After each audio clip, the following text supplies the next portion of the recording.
अध्याय 2। भीड़ की बुद्धिमत्ता का उपयोग। तकनीकी विश्लेषण किसी सुरक्षा सिक्योरिटी की मूलभूत जानकारी के बजाय उसके मूल्य पर केंद्रित होता है। खरीदारों और विक्रेताओं के सामूहिक व्यवहार, जिसे भीड़ या बाजार भी कहा जाता है, द्वारा मूल्य निर्धारित किया जाता है। बाजार तर्कसंगत हो सकता है या असंगत, लेकिन ये हमेशा सही होता है क्योंकि यह किसी सुरक्षा का मूल्य निर्धारित करता है। आप और मैं, व्यापार करने वाली इस भीड़ के छोटे सदस्य के रूप में, चाहे हमारी विश्लेषण क्षमता कितनी भी बुद्धिमानीपूर्ण हो और हमारे निर्णय कितने भी सटीक हो, मूल्य निर्धारित नहीं कर सकते। इस अध्याय में मैं भीड़ के व्यवहार की आपूर्ति और मांग की गतिशीलता को समझने का एक तरीका सुझाता हूं, जो तकनीकी दृष्टिकोण के अनुरूप है। आपूर्ति और मांग का नीलामी मॉडल। इसके बाद भीड़ के व्यवहार का एक परिणाम ये होता है कि कीमतें औसत के आसपास झुकाव दिखाती हैं, भले ही औसत बदल रहा हो। इस समूह के झुकाव की पहचान करना उपयोगी होता है, खासकर यह जानने के लिए कि उन कीमतों पर कब ध्यान दिया जाए जो समूह से दूर भटक रही हैं। अंततः कीमतों के ऐसे चरम स्तर जो समझ से परे लगते हैं, भी भीड़ के व्यवहार का एक पहलू है।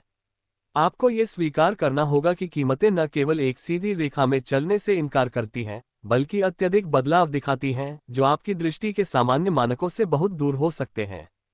चरम को समझने के लिए सबसे पहले सामान्य को समझना आवश्यक है। पारंपरिक आपूर्ति मांग मॉडल को समझना। भौतिक वस्तुओं और मानव सेवाओं की रोजमर्रा की दुनिया में मांग मूल्य का एक कार्य होती है।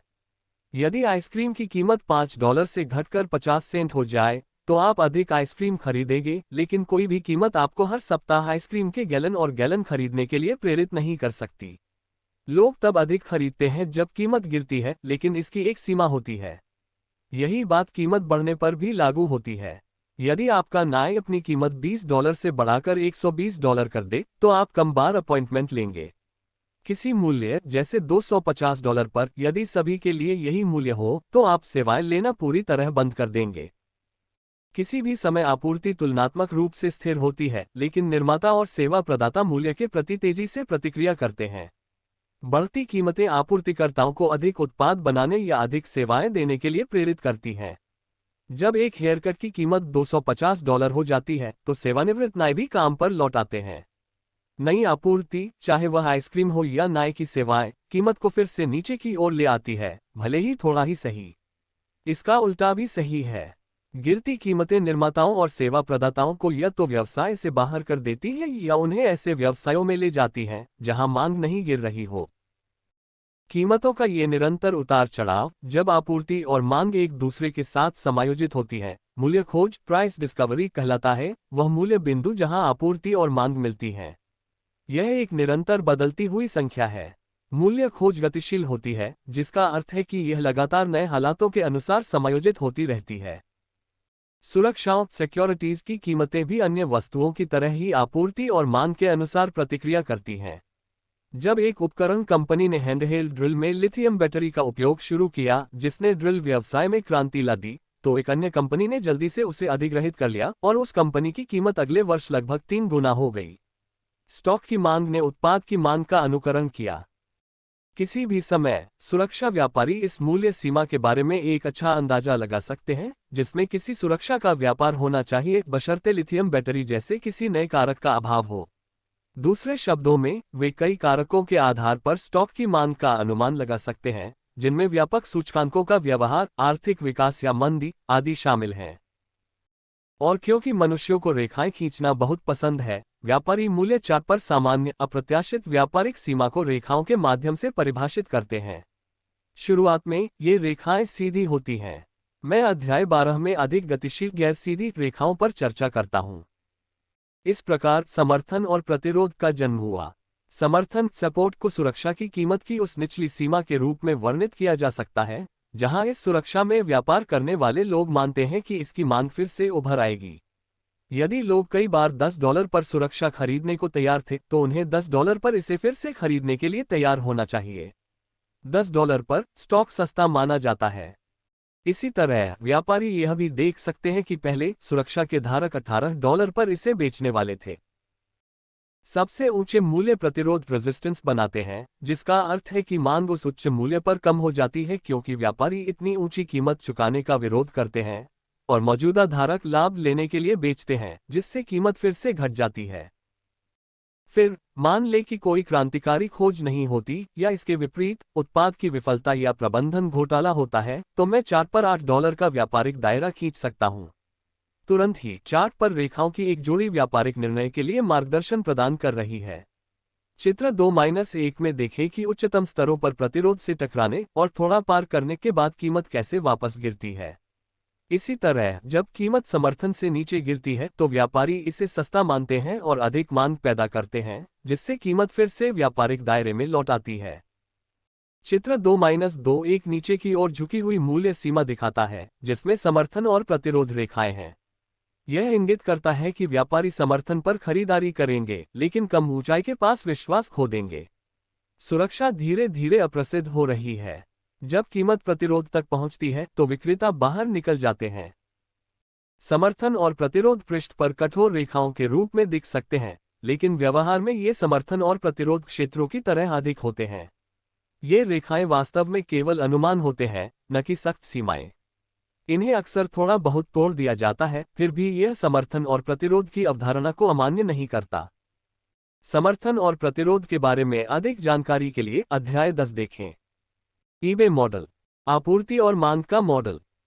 सुरक्षाएं सामान्य वस्तुएं नहीं होती हैं और हर स्थिति में पारंपरिक आपूर्ति और मांग की अर्थशास्त्र को सुरक्षा व्यापार पर लागू करना कुछ अजीब निष्कर्ष दे सकता है। व्यावहारिक रूप से आपूर्ति और मांग का नीलामी मॉडल, जिसे ईबे मॉडल भी कहा जाता है, अक्सर अधिक उपयोगी होता है। ये खंड सुरक्षा की कीमतों में अचानक मूल्य परिवर्तनों जैसे ब्रेकआउट्स, स्पाइक्स और गैप्स के पीछे के कारणों को समझाता है। ब्रेकआउट्स के लिए नीचे देखें और स्पाइक्स और गैप्स के लिए अध्याय 7 देखें। आप सामान्य वस्तुओं की कीमतों में ब्रेकआउट्स, स्पाइक्स और गैप्स नहीं देखते हैं, लेकिन आप इन्हें सुरक्षा की कीमतों में देख सकते हैं। इसलिए कभी कभी सुरक्षा की कीमतें पारंपरिक आपूर्ति और मांग मॉडल के अनुसार तय होती हैं, और कभी कभी एक अलग मॉडल की आवश्यकता होती है।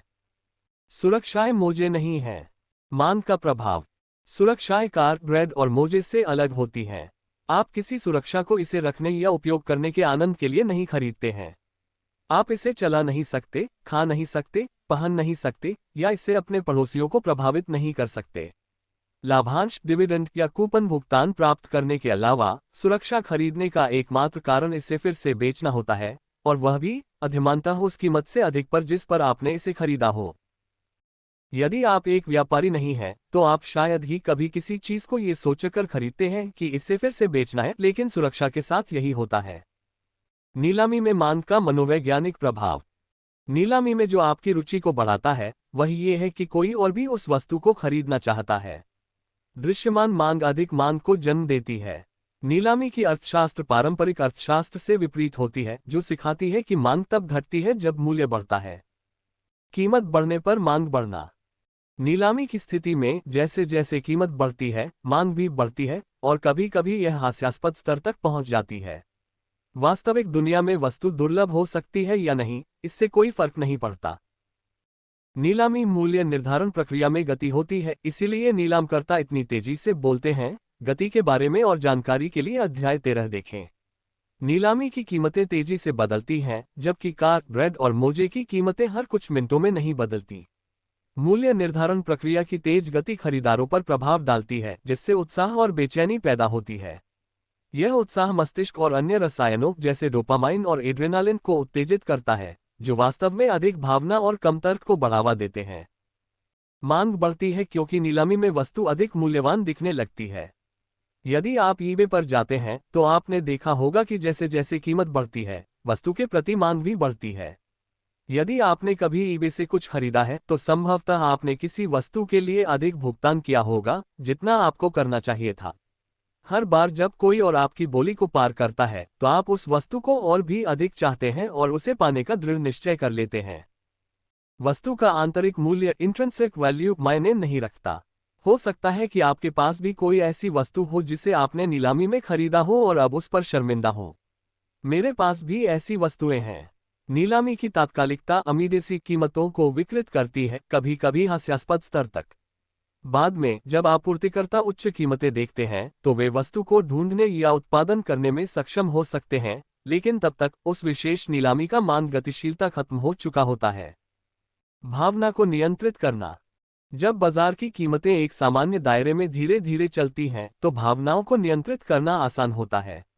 लेकिन जब कीमत उस दायरे से बाहर निकलकर अचानक बढ़ जाती है, तो आप उन्माद का शिकार हो सकते हैं और खरीदो या घबराहट में आ सकते हैं, सब बेच दो। उद्धरण चिन्ह। यही कारण है कि इस पुस्तक में वर्णित सख्त तकनीकी नियमों के अनुसार व्यापार करना आपको अपनी भावनाओं के प्रभाव से बचाता है। मांग उत्पन्न करना। जब आप एक व्यापारी की भूमिका में होते हैं, तो आप केवल इस विश्वास पर सुरक्षा खरीदते हैं कि उसकी कीमत बढ़ेगी। आप इसलिए बेचते हैं क्योंकि या तो आपने अपनी आवश्यकताओं को पूरा करने वाला लाभ कमा लिया है, या फिर आप उस नुकसान को सहन कर रहे हैं जो आपके सहनशीलता स्तर के करीब है। लाभ के लिए व्यापार पूरी तरह अवसरवादी होता है। आप शायद ही कभी सुरक्षा की वास्तविक आपूर्ति के बारे में सोचते हैं।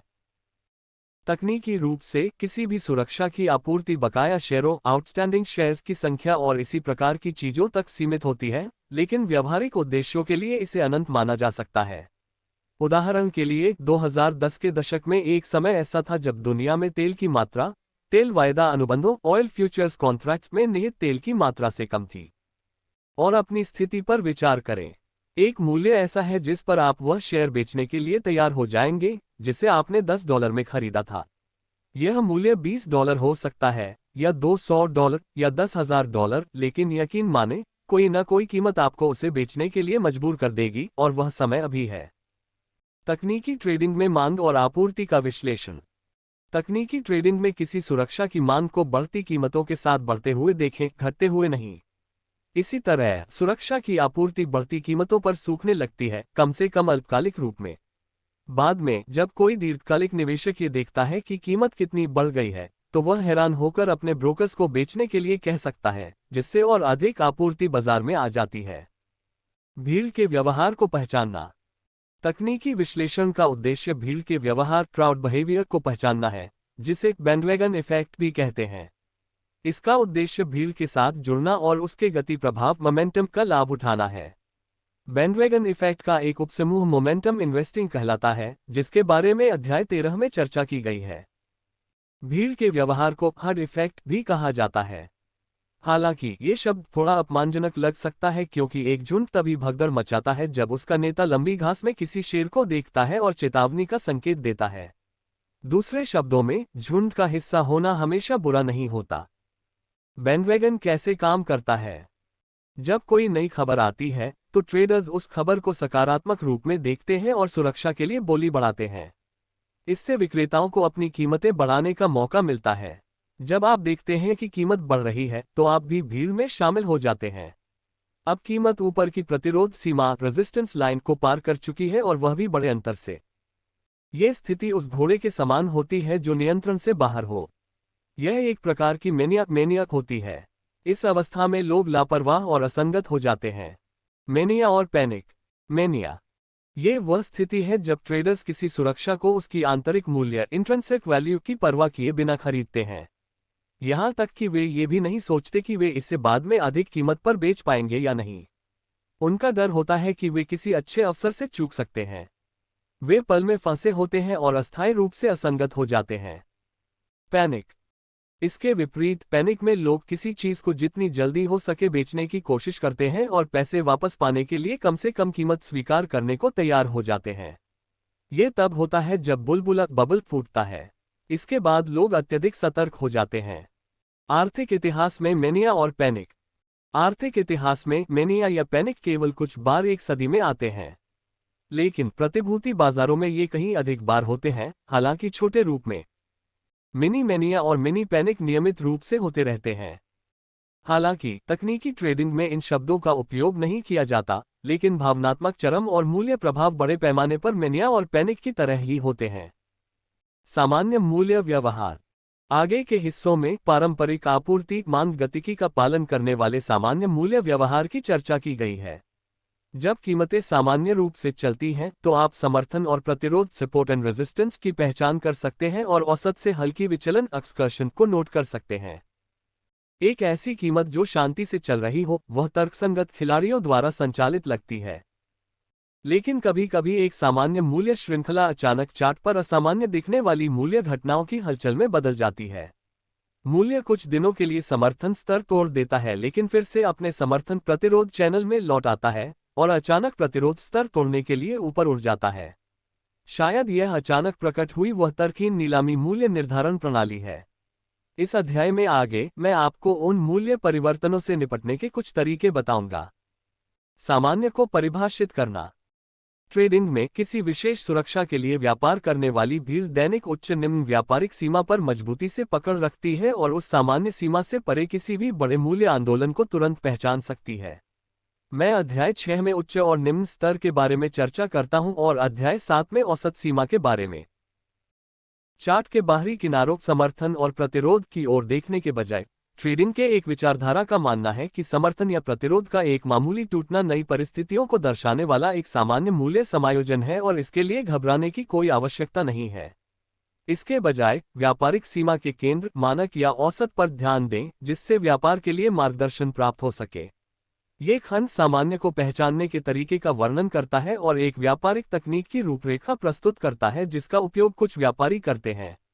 हालांकि मुझे कुछ गणितीय शब्दों को शामिल करना होगा, लेकिन चिंता न करें, आप इन अवधारणाओं को आसानी से समझ सकते हैं। औसत पर लौटना। औसत पर वापसी वाक्यांश एक सांख्यिकीय अवधारणा को संदर्भित करता है जो अपने मूल धारणा के रूप में मानती है कि उच्च और निम्न मूल्य अस्थायी होते हैं और समय के साथ मूल्य अपने औसत पर लौटने की प्रवृत्ति रखता है। पहला कदम सुरक्षा की सामान्य व्यापारिक सीमा को पहचानना है, जैसे $5 प्रति दिन। व्यापारिक सीमा पर अधिक जानकारी के लिए अध्याय 7 देखें। आप देख सकते हैं कि पिछले सप्ताह के दौरान मूल्य लगभग $20 के औसत मूल्य के आसपास हर दिन $5 तक भिन्न होता है।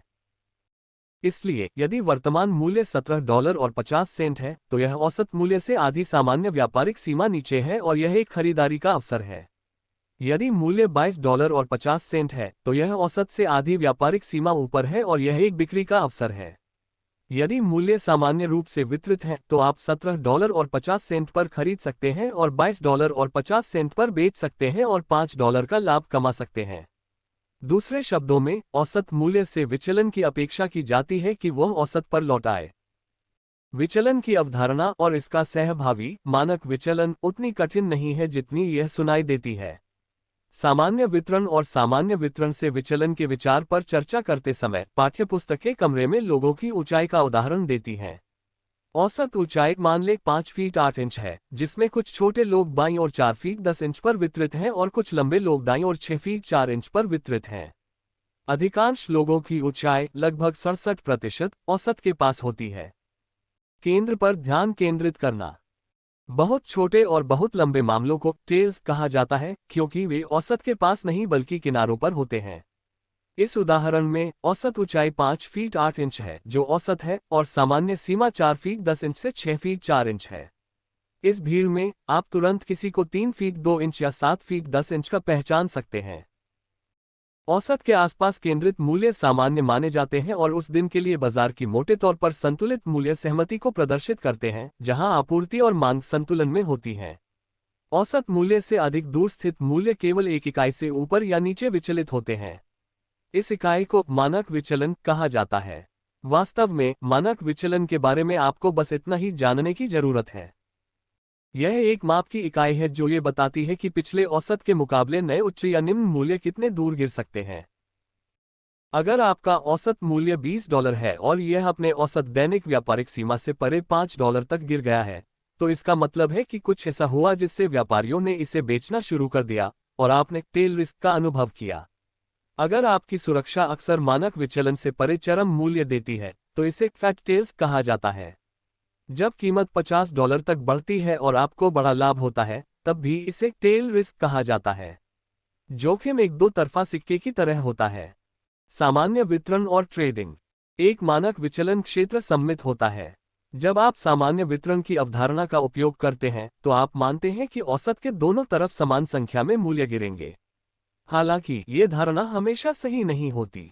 जब कीमतें सामान्य रूप से बढ़ती प्रवृत्ति में होती हैं तो वितरण वक्र एक तरफ झुका हुआ दिख सकता है, यानी उच्च कीमतों की ओर। औसत पर लौटने के आधार पर ट्रेडिंग। औसत पर लौटने की अवधारणा के अनुसार ट्रेडिंग करने का अर्थ है कि आप किसी पिछले समय अवधि के औसत मूल्य का पता लगाते हैं उच्च निम्न सीमा की पहचान करते हैं, और जब कीमत सीमा के निचले हिस्से तक विचलित होती है तो खरीदते हैं, और जब यह उच्च हिस्से तक पहुंचती है तो बेचते हैं। औसत पर लौटने का अध्ययन तब उपयोगी और प्रभावी होता है जब कीमतें साइडवेज चल रही होती हैं और ऊपर या नीचे किसी दिशात्मक झुकाव का प्रदर्शन नहीं कर रही होती। हालांकि यह एक ट्रेंड में भी उपयोगी हो सकता है, बशर्ते आप समय समय पर औसत को समायोजित करने के लिए तैयार हों। औसत पर लौटने की ट्रेडिंग में चुनौतियां। औसत पर लौटने की ट्रेडिंग कई बाधाओं का सामना करती है, जैसे व्यापारिक सीमा का परिवर्तन। व्यापारिक सीमा सुअर की तरह फैल और सिकुड़ सकती है, जिससे औसत दैनिक सीमा में उतार चढ़ाव होता है। आपका औसत एक एंकर बना रहता है, लेकिन सामान्य सीमा क्या है? अचानक आप खरीदने और बेचने की सही जगह के बारे में अनिश्चित हो जाते हैं। औसत निर्धारण के लिए आदर्श लुक बैक अवधि। लुक बैक अवधि चुनने का आदर्श तरीका ये सुनिश्चित करना है कि औसत किसी लंबी अवधि में स्थिर और प्रतिनिधि हो। उदाहरण के लिए, यदि पिछले 2 वर्षों में ब्लू विजेट स्टॉक का औसत $20 था, लेकिन इस औसत में कुछ असामान्य मूल्य जैसे $1 और $40 शामिल हैं, तो यह औसत पहले ही हुई कई विचलनों को छिपा सकता है। क्या वाकई सुरक्षा कीमतें सामान्य रूप से वितरित होती हैं?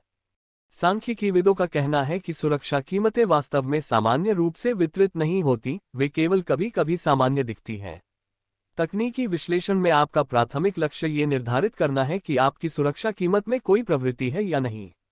इसके अलावा आप ये भी जानना चाहते हैं कि प्रवृत्ति कितनी मजबूत है और क्या ये जल्द समाप्त हो सकती है। यदि आप यह मानते हैं कि कीमतों का वितरण सामान्य रहेगा, तो यह ऐसा ही है जैसे आप पहले से जान रहे हैं कि कीमत प्रवृत्ति कहाँ समाप्त होगी, औसत के पास या औसत प्लस एक मानक विचलन के समीप।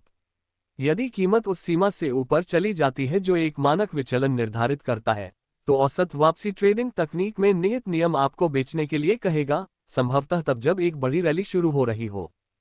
औसत वापसी ट्रेडिंग तकनीकों के जोखिम। औसत वापसी ट्रेडिंग तकनीकें बेहद आकर्षक लग सकती हैं, लेकिन ये प्रवृत्ति आधारित ट्रेडिंग की तुलना में अधिक जोखिम भरी हो सकती हैं। इसका कारण यह है कि यह तकनीक कई धारणाओं पर आधारित होती है, जिनमें से कई गलत हो सकती हैं। सामान्य को तोड़ना। आकृति 2-1 और 2-2 समर्थन और प्रतिरोध को आपूर्ति और मांग के मापन के रूप में दर्शाती हैं, जो सामान्य तरीके से विकसित हो रही हैं। लेकिन समर्थन और प्रतिरोध तब सटीक नहीं रहते जब बाजार बड़ी खबरों, किसी क्रांतिकारी खोज या किसी भू राजनीतिक घटना के बारे में उत्साहित हो जाते हैं। जब मांग बाधित हो जाती है, कभी कभी तर्कहीन रूप से, तो कीमतें या तो तेजी से ऊपर जाती हैं या नीचे गिरती हैं। इस प्रकार का विघटन ब्रेकआउट कहलाता है। ब्रेकआउट की प्रकृति। ब्रेकआउट एक स्पष्ट चेतावनी संकेत है कि कुछ ऐसा हुआ है जिसने सुरक्षा के प्रति बाजार भावना और उसकी मांग को बदल दिया है। ब्रेकआउट का हमेशा सम्मान करना चाहिए, लेकिन सावधान रहें, यह अक्सर फॉल्स ब्रेकआउट हो सकता है, यानी यह अल्पकालिक हो सकता है। ऐसी स्थिति में कोई नई प्रवृत्ति नहीं उभरती और कीमत अपने पुराने दायरे जैसा कुछ बनाती हुई वापस आ जाती है। अंतर केवल इतना होता है कि समर्थन और प्रतिरोध अब उस एक ब्रेकआउट को समायोजित करने के लिए अधिक चौड़े हो जाते हैं। मानवीय और भावनात्मक प्रभाव। ब्रेकआउट की घटनाएं कीमतों में बदलाव के पीछे मानवीय व्यवहार और भावनाओं को दर्शाती हैं। यह अक्सर ऐसा होता है जैसे ईबे पर बोली लगाने वाला खरीदार हो। यहां तक कि सबसे स्थिर मूल्य प्रवृत्तियां भी कभी कभी ब्रेकआउट दिखा सकती हैं। अस्थायी ब्रेकआउट के कारण। ब्रेकआउट का कारण कभी कभी एक साधारण अफवाह हो सकती है जो गलत साबित होती है, या फिर कुछ बड़े खिलाड़ियों का अचानक बड़ी मात्रा में शेयर बेचना। कुछ अधिक दिलचस्प खरीदने के लिए स्टॉक बेच देना। जब अजीब कीमतों की हलचल दिखाई दे। जब एक अजीबोगरीब मूल्य आंदोलन होता है और आप उसके कारण की पहचान नहीं कर पाते, तो आप आपूर्ति और मांग के एक अन्य कारक को भूल सकते हैं, यानी बाकी भीड़ की वित्तीय स्थिति। इसे पोजिशनिंग कहा जाता है, और यह एक शक्तिशाली कारक है जो कीमतों को बिना किसी स्पष्ट कारण के काफी हद तक बदल सकता है। पोजिशनिंग का प्रभाव। इसका कारण मौजूद होता है, लेकिन ये बड़ी संस्थाओं द्वारा गोपनीय रखा जाता है। प्रत्येक बड़े खिलाड़ी के पास उनके शीर्ष प्रबंधन द्वारा निर्धारित एक पोजीशन सीमा होती है। उदाहरण के लिए, आपके पेंशन फंड में हाईटेक शेयरों का प्रभारी व्यक्ति किसी भी समय उस क्षेत्र में $500 मिलियन से अधिक निवेश नहीं कर सकता। अगर हाईटेक सेक्टर के शेयरों में काफी उछाल आया है और अब उसका पोजीशन $600 मिलियन है, तो उसे $100 मिलियन बेचना पड़ेगा, चाहे चार्ट या विशेषज्ञ अगले लाभ की भविष्यवाणी करें। पोजीशन समायोजन, पोजीशन स्क्वेयरिंग। पोजीशन समायोजन का मतलब है कि व्यापारियों द्वारा अपने पोजीशन को बंद करना। इसका यह मतलब नहीं है कि बाजार प्रतिभागी मानते हैं कि चाल समाप्त हो गई है। वे बाद में उसी दिशा में फिर से प्रवेश करने की योजना बना सकते हैं। पोजीशन समायोजन के कारण। पोजीशन समायोजन कई कारणों से होता है, जैसे व्यापारियों को लगता है कि फिलहाल चाल पूरी हो चुकी है। व्यापारियों ने अपना मूल्य लक्ष्य लाभ या हानि प्राप्त कर लिया है। समय सीमा समाप्त हो गई है, जैसे दिन, सप्ताह, महीने या कर अवधि का अंत। व्यापारी किसी अन्य सुरक्षा में निवेश करने के लिए या गैर व्यापारिक उद्देश्यों के लिए पैसे निकालना चाहते हैं। हानि में पोजीशन समायोजन। जब बड़ी संख्या में व्यापारियों को भारी नुकसान होता है, तब भी पोजीशन समायोजन होता है। उदाहरण के लिए, यदि एक उच्च प्रतिशत व्यापारी किसी विशेष मूल्य चाल की उम्मीद करते हैं और वह अपेक्षित तरीके से विकसित नहीं होती है, तो कुछ व्यापारी हार मान लेते हैं। स्टॉप लॉस ऑर्डर की झड़ी से बाजार में तेज गिरावट या यहां तक कि घबराहट पैदा हो सकती है। स्टॉप लॉस ऑर्डर वह आदेश होता है जो आप अपने ब्रोकर को देते हैं कि यदि आपका पोजीशन आपके खिलाफ जाता है और आपके अधिकतम स्वीकार्य नुकसान तक पहुंच जाता है, तो उसे बेच दें। स्टॉप लॉस ऑर्डर के बारे में अध्याय 5 में चर्चा की गई है। योजक चिन्ह। योजक चिन्ह। योजक चिन्ह प्रवृत्ति के विरुद्ध जाना। पुनरावृत्तियां, रिट्रेसमेंट्स। बड़े खिलाड़ियों द्वारा पोजिशनिंग, चाहे वे ऐसा स्वेच्छा से करें या मजबूरी में, कभी कभी पुनरावृत्तियों रिट्रेसमेंट्स का गुप्त कारण हो सकता है। पुनरावृत्तियां वह मामूली चाल हैं जो प्रवृत्ति की विपरीत दिशा में होती हैं। पुनरावृत्ति तब भी हो सकती है जब अधिकांश खिलाड़ी सोचते हैं कि कोई मूल्य चाल बहुत दूर तक चली गई है। किसी भी कारण से कीमतें लंबे समय तक एक ही दिशा में नहीं चलती। पुनरावृत्ति को सुधार, करेक्शन भी कहा जाता है, जो ये स्पष्ट रूप से इंगित करता है कि यह प्रवृत्ति का पूर्ण विराम नहीं, बल्कि एक अस्थायी विराम है। यह मान्यता की सुरक्षा बहुत दूर चली गई थी और अब वह सही दिशा में लौट रही है। पुनरावृत्ति, रिट्रेसमेंट को कभी कभी पुलबैक या थ्रोबैक भी कहा जाता है। पुनरावृत्ति क्यों होती है? पुनरावृत्तियां अचानक से नहीं होती। आमतौर पर यह व्यापारियों द्वारा बाजार में केवल एक तरफा गतिविधि देखने का परिणाम होता है। या तो सभी खरीदार होते हैं और विक्रेता नहीं, या इसके विपरीत। जब किसी पोजीशन में अत्यधिक भीड़ हो जाती है तो किसी समय कीमतों की चाल रुक जाती है। कोई नई खबर नहीं होती जो बाजार की धारणा बदल सके, बस एक तरह की अस्थायी थकावट होती है। कभी कभी कीमत रुककर एक संकीर्ण दायरे में मंडराने लगती है, लेकिन अक्सर कीमत विपरीत दिशा में थोड़ी देर के लिए चली जाती है, क्योंकि व्यापारी लाभ लेते हैं या हानि को रोकने के लिए कदम उठाते हैं। योजक चिन्ह। योजक चिन्ह। योजक चिन्ह पुनरावृत्तियां क्यों होती हैं, इसे समझना। जब बाजार में नकदी खत्म हो जाती है तो व्यापारियों को अपने पोजीशन बंद करने पड़ते हैं ताकि वे नई ट्रेडिंग के लिए नकदी प्राप्त कर सकें। अगर वे खरीदार रहे हैं तो उन्हें बेचना पड़ेगा। अगर वे विक्रेता शॉर्ट सेलिंग कर रहे हैं तो उन्हें खरीदना पड़ेगा। इसलिए किसी मूल्य चाल के अत्यधिक बाहरी सीमा पर आप पिछली चाल की अस्थायी, मामूली विपरीत दिशा में वापसी की उम्मीद कर सकते हैं। ऊर्ध्व प्रवृत्ति अप ट्रेंड में पुनरावृत्ति हमेशा मूल्य में गिरावट होती है। निम्न प्रवृत्ति डाउन ट्रेंड में पुनरावृत्ति हमेशा मूल्य में वृद्धि होती है। योजक पहचानना। कभी कभी आप पुनरावृत्ति को आते हुए देख सकते हैं। जब कोई कीमत समर्थन और प्रतिरोध या किसी संकेतक द्वारा परिभाषित सामान्य सीमा तक पहुंच जाती है या उसे पार कर जाती है, तो वह कीमत चरम पर होती है। ऊर्ध्व चाल अप मूव में हर वह व्यक्ति जो खरीदना चाहता था उसने पहले ही खरीद लिया है। इसे ओवरबॉट या विस्तारित स्थिति कहा जाता है। निम्न चाल डाउन मूव में जब हर वह व्यक्ति जो बेचना चाहता था पहले ही बेच चुका है, तो इसे ओवरसोल्ड कहा जाता है। कई संकेतक विस्तारित पोजीशन को पहचानने में मदद करते हैं, जैसे कि स्टोकेस्टिक ऑसिलेटर। योजक चिन्ह। योजक चिन्ह। योजक चिन्ह ओवरबॉट और ओवरसोल्ड का असली अर्थ। ओवरबॉट और ओवरसोल्ड शब्द सुरक्षा के लिए लागू होते हैं, लेकिन वास्तव में वे व्यापारियों के पास मौजूद नकदी की स्थिति को संदर्भित करते हैं। जब अधिकांश बाजार प्रतिभागी किसी पोजीशन में शामिल हो जाते हैं तो वे नकदी से बाहर हो जाते हैं। उनके पास नए ट्रेड करने के लिए नकदी या क्रेडिट नहीं बचता। एक विस्तारित पोजीशन और आसन सुधार का पता लगाने का एक उत्कृष्ट तरीका वॉल्यूम है।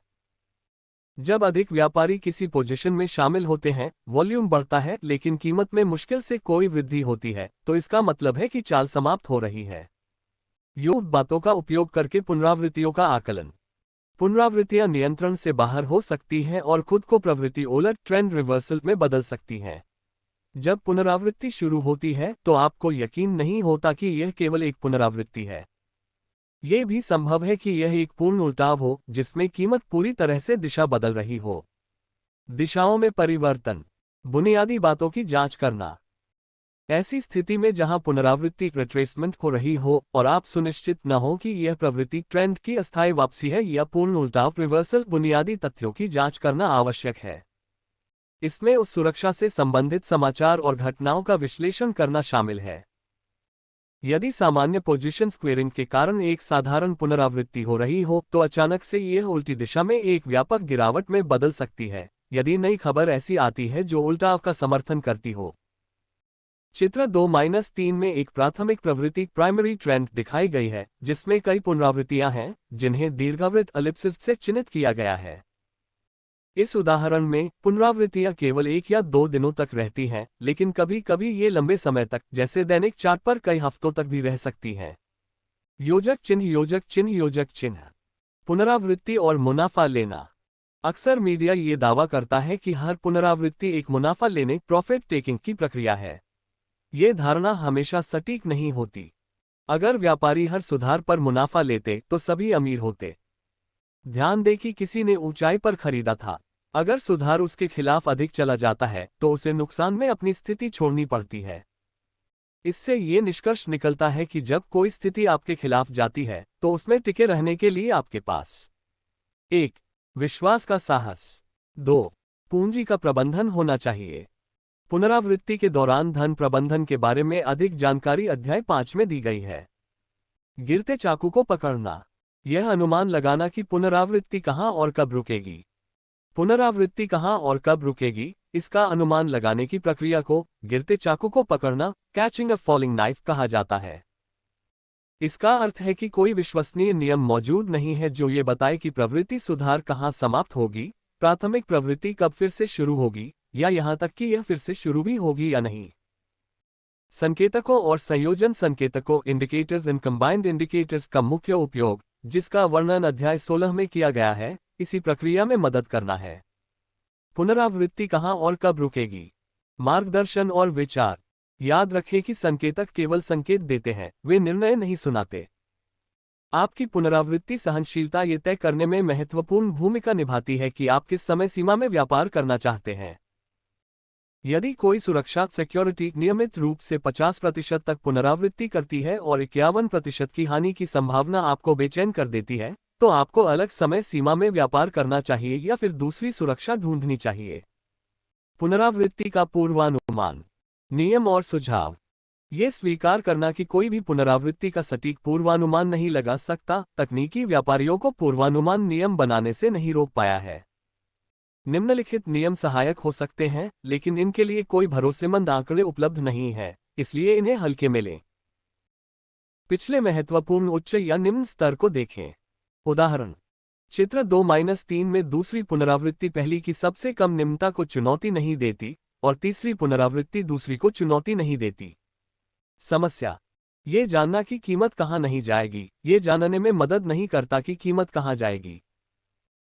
गोल संख्या राउंड नंबर्स देखें। शोध से पता चलता है कि समर्थन सपोर्ट और प्रतिरोध रेजिस्टेंस स्तर अक्सर गोल संख्याओं पर होते हैं, जो संयोग से अधिक बार घटित होते हैं। 30% नियम याद रखें।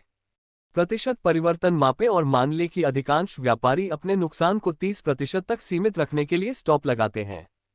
समस्या, व्यापारी अपने व्यक्तिगत नकद लाभ को संरक्षित करना चाहते हैं, न कि केवल शिखर पीक से होने वाले अवसर के नुकसान को। जादुई संख्या मैजिक नंबर्स का उपयोग करें। कुछ व्यापारी मानते हैं कि पुनरावृत्ति हमेशा पिछले मूव के एक विशिष्ट अनुपात पर समाप्त होती है, जैसे 38% या 62%। इन पर चर्चा अध्याय 17 में की गई है। ब्रेकआउट और पुनरावृत्ति का प्रबंधन।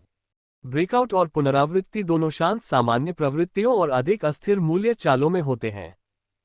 कई ब्रेकआउट झूठे होते हैं, अर्थात वे दिशा परिवर्तन का संकेत देते हैं, लेकिन वास्तव में ये सिर्फ अत्यधिक शॉर्ट नॉइस होता है। इसी प्रकार कई पुनरावृत्तियां केवल आपूर्ति और मांग की स्थिति में परिवर्तन के सामान्य समायोजन होते हैं। सभी सुरक्षा ब्रेकआउट और पुनरावृत्ति दोनों को प्रदर्शित करती हैं। इन्हें टालना असंभव है। तकनीकी व्यापार में सबसे बड़ी चुनौतियों में से एक यह है कि संकेतकों का सावधानीपूर्वक उपयोग करके ब्रेकआउट और पुनरावृत्ति से कैसे निपटा जाए। जब भीड़ चरम पर होती है, इसे स्वीकार करना। आप ऐसे समय का अनुभव करेंगे जब भीड़ नियंत्रण से बाहर हो जाती है और कीमतें अनियंत्रित तरीके से बढ़ जाती हैं, समर्थन और प्रतिरोध को तोड़ती हुई। आपके संकेतक इंडिकेटर्स चार्ट से बाहर हो सकते हैं। संकेतक और बड़े पैमाने के नियम, लॉ ऑफ लार्ज नंबर्स। समर्थन और प्रतिरोध जैसे संकेतक इसलिए काम करते हैं क्योंकि वे बड़े पैमाने के नियम पर आधारित हैं। ये नियम कहता है कि यदि किसी घटना जैसे ब्रेकआउट के बाद पलटाव ने 90% समय में दोहराव दिखाया है, तो अगले ब्रेकआउट में भी 90% संभावना मान सकते हैं। ये नियम सभी संकेतकों पर लागू होता है, सिवाय उन समयों के जब बाजार अपने सामान्य मानदंडों से भटक जाता है। जब बाजार नियंत्रण से बाहर हो जाए, ऐसे समय जब भीड़ अत्यधिक प्रतिक्रिया करती है, बाजार सामान्य व्यवहार से भटक जाता है। जॉर्ज सोरोस ने इसे प्रतिवर्तता रिफ्लेक्सिविटी कहा, जो दो तरफा प्रतिक्रिया चक्र का वर्णन करता है। मैनिया या घबराहट कीमतों में असामान्य बदलाव लाती है। ये बदलाव उन लोगों द्वारा सत्यापित किए जाते हैं जिन्होंने मैनिया या घबराहट पैदा की थी। सोरोस के अवलोकन। सोरोस ने भीड़ के व्यवहार को समझने में एक बड़ा योगदान दिया। उन्होंने कहा कि कोई भी व्यक्ति, चाहे कितना भी अनुभवी क्यों न हो, सभी कारकों को पूरी तरह नहीं समझ सकता जो सुरक्षा की कीमतों को प्रभावित करते हैं। इसके परिणामस्वरूप वास्तविकता की विकृत दृष्टि बनती है, जो भीड़ की कल्पना को जकड़ लेती है। हर नई जानकारी को उस विकृत दृष्टि में फिट करने की कोशिश की जाती है। जो जानकारी फिट नहीं होती, उसे नजरअंदाज कर दिया जाता है। बुलबुले और घबराहट, बबल्स एंड पैनिक। बुलबुले, सेवियर ओवरप्राइसिंग डिवोर्स्ड फ्रॉम रियलिटी, तब बनते हैं जब खबरों की श्रृंखला को मजबूरन रैली मॉडल में फिट किया जाता है। प्रतिकूल घटनाओं को मान्यता दी जाती है लेकिन नजरअंदाज किया जाता है। घबराहट में भी यही होता है। व्यापारी बड़ी मात्रा में बेचते हैं, कीमतों में गिरावट देखते हैं और फिर कहते हैं, देखा, मैंने भविष्यवाणी की थी कि कीमतें गिरेंगी। ये चक्र जारी रहता है और व्यापारी खुद उस वातावरण से प्रभावित होते हैं जो उन्होंने बनाया होता है। योजक चिन्ह, योजक चिन्ह, योजक चिन्ह। भीड़ से बचाव के उपाय। ये स्वीकार करें कि व्यक्ति व्यक्तिगत रूप से अलग तरीके से व्यवहार करता है, लेकिन जब वह भीड़ का हिस्सा बनता है तो उसका व्यवहार बदल जाता है। भीड़ का व्यवहार गुट, खेल टीम, राजनीतिक पार्टी, धार्मिक संप्रदाय, नीलामी या भीड़ में दिखता है। एक भीड़ अपने हिस्सों के योग से अधिक होती है। अन्यथा समझदार व्यक्ति असाधारण व्यवहार कर सकते हैं जब वे भीड़ का हिस्सा बनते हैं। भीड़ का हिस्सा बनना। 17वीं शताब्दी के हॉलैंड में ट्यूलिप मैनिया का एक प्रसिद्ध मामला है, जब ट्यूलिप बल्ब की कीमतें $2,50,000 जैसी असामान्य ऊंचाई पर पहुंच गई थीं। लेकिन जब किसी ने गलती से एक बल्ब खा लिया तो ये पता चला कि कीमतें किसी भी उचित मूल्य से कितनी अधिक हो गई थीं और बाजार रातों रात बह गया। सामान्य परिस्थितियों में लोग ओपेरा में बाहर निकलने के लिए एक दूसरे को धक्का नहीं देते, लेकिन अगर कोई भीड़भाड़ वाले थिएटर में आग लगी है, चिल्लाए, तो लोग बाहर निकलने के लिए एक दूसरे को कुचल सकते हैं। बाजारों में भी यही होता है। अगर किसी सुरक्षा सिक्योरिटी से संबंधित बुरी खबर आती है तो इसकी कीमत में भारी गिरावट आ सकती है। ये बुरी खबर असल में खबर भी नहीं हो सकती। हो सकता है कि किसी बड़े विक्रेता ने उस सुरक्षा को इतनी बड़ी मात्रा में बेचा हो कि कीमत गिर गई और अन्य व्यापारियों को लगा कि जरूर कोई बुरी खबर है, भले ही उन्होंने ऐसा कुछ सुना न हो। इसके विपरीत, यदि कोई चिल्लाए, मुफ्त आइसक्रीम, तो लोग लाइन में सबसे पहले पहुंचने के लिए धक्का मुक्की करेंगे। यही बात सुरक्षा की कीमतों पर भी लागू होती है, खासकर जब कोई सुरक्षा नई ऊंचाइयों तक पहुंचती है। अगर कोई प्रभावशाली व्यक्ति इसे बढ़िया सौदा कह दे तो लोग इसे खरीदने के लिए उत्सुक हो जाते हैं। लेकिन रैली के लिए आपको वास्तविक अच्छी खबर की आवश्यकता नहीं है। आपको बस इतना चाहिए कि कोई बड़ी खरीदारी हो जो कीमत को सामान्य से ऊपर ले जाए। ये सामान्य ट्रेडिंग रेंज को तोड़ सकता है जो पहले समर्थन और प्रतिरोध रेखाओं से निर्धारित की गई थी। अफवाहों से सतर्क रहना। व्यापारियों को भगदड़ पैदा करने के लिए अक्सर अफवाहें गढ़ी जाती हैं, चाहे वह किसी भी दिशा में हो। एक तकनीकी व्यापारी के रूप में आपको ये समझने की आवश्यकता है कि भीड़ क्या कर रही है, लेकिन खुद भीड़ की भावनाओं का शिकार न बने। तकनीकी व्यापारी यह सुनिश्चित करते हैं कि वे विशेषज्ञों या सुरक्षा के बारे में होने वाली चर्चाओं पर ध्यान न दें। जानकारी की अधिकता या गलत जानकारी जानबूझकर गुमराह करने वाली सूचना आपको भटका सकती है। व्यापार निर्णय लेने के लिए आवश्यक सारी जानकारी कीमत में ही समाहित होती है। कीमत में जानकारी पर भीड़ की प्रतिक्रिया शामिल होती है। कीमतों पर ध्यान देना अधिक व्यावहारिक है, बजाय यह अनुमान लगाने के कि भीड़ क्या सोच रही है। समाचार जांचते समय सावधानी बरतें। यदि आप किसी कीमत की गतिविधि का कारण जानने के लिए समाचार जांचते हैं, तो इसे संदेह की स्वस्थ खुराक के साथ करें। छोटे छल। व्यापारियों के मन से खेलना। प्रत्येक सुरक्षा की अपनी भीड़ होती है, और अगर आप ये समझ सकते हैं कि आपकी सुरक्षा की भीड़ को कौन सी बातें प्रेरित करती हैं, तो आपको लाभ मिल सकता है। उदाहरण के लिए, एक भीड़ हमेशा समर्थन रेखा सपोर्ट लाइन का सम्मान कर सकती है, जबकि दूसरी भीड़ इसे थोड़ा तोड़ने का आनंद ले सकती है ताकि बिक्री को प्रेरित कर सके और फिर सस्ती कीमत पर खरीद सके। समर्थन रेखाओं पर अधिक जानकारी के लिए अध्याय 10 देखें। विदेशी मुद्रा एफएक्स में फिबोनाची संख्या अनुक्रम फिबोनाची नंबर सीक्वेंस कई व्यापारियों की कल्पना पर गहरा प्रभाव डालता है। भले ही आप इस सिद्धांत को न मानें, फिर भी आपको वह स्तर जानना चाहिए जो एफएक्स भीड़ की उम्मीद है। अधिक जानकारी के लिए अध्याय 17 देखें। चाहे आप मिनी मेनिया या मिनी पैनिक का सामना कर रहे हो या एक विशाल मेनिया या पैनिक का, आपको यह स्वीकार करना होगा कि आपके इंडिकेटर्स काम करना बंद कर देंगे। सभी या लगभग सभी मानक मापन अप्रभावी हो जाएंगे। इस स्थिति में आपको ये तय करना होगा कि भीड़ का अनुसरण करना सुरक्षित है या खुद को इससे अलग कर लेना समझदारी होगी। बाजार का आत्मनिरीक्षण स्वभाव। बाजार स्वनिरीक्षण करता है, जिसका अर्थ है कि यह अपनी गतिविधियों पर नजर रखता है। एक व्यवहार दूसरे व्यवहार को गतिशील तरीके से उत्पन्न करता है। उदाहरण के लिए, कई सलाहकार यह नियम सुझाते हैं कि अगर कीमत शिखर से X% गिरती है तो ट्रेड से बाहर निकलना उचित है। यह एक मनी मैनेजमेंट नियम है जो ऐतिहासिक साक्ष्यों के बजाय जोखिम प्रबंधन पर आधारित है। विलियम ओ नील इन्वेस्टर्स बिजनेस डेली ने 8% नियम को लोकप्रिय बनाया। प्रसिद्ध निवेशक जेरल्ड लोएब और अन्य ने 10% नियम का पालन किया। कुछ अन्य सलाहकार 25% नियम की सिफारिश करते हैं। नियम और उनकी स्वाभाविकता। क्योंकि ये नियम बहुत प्रसिद्ध हैं, इसलिए कई व्यापारी इनका पालन करते हैं, जिससे ये नियम आत्मसिद्ध सेल्फ फुलफिलिंग बन जाते हैं। व्यापारी जानते हैं कि अन्य लोग शिखर से 8 से 10% या 25% गिरावट पर ट्रेड छोड़ देंगे, इसलिए वे सुरक्षा बेचते हैं, जिससे बाकी व्यापारी भी बाहर निकल जाते हैं और वे कम कीमत पर सुरक्षा खरीदने का अवसर प्राप्त करते हैं। गेम प्लेइंग और रणनीति। ये खेल जटिल हो सकता है, जिसमें ब्लफिंग, चीटिंग, छल और विश्वासघात शामिल हो सकते हैं। ध्यान दें कि कई शीर्ष व्यापारी फेंसिंग, शतरंज, बैकगैमन, ब्रिज और पोकर जैसे प्रतिस्पर्धात्मक खेलों में भी पारंगत होते हैं। प्रत्येक सुरक्षा या सुरक्षा वर्ग की भीड़ अलग होती है। S&P mini futures contract trade करने वाली भीड़ सोयाबीन फ्यूचर्स कॉन्ट्रैक्ट ट्रेड करने वाली भीड़ से अलग है, और वह भीड़ स्विस फ्रैंक या एप्पल स्टॉक ट्रेड करने वालों की भीड़ से अलग होती है।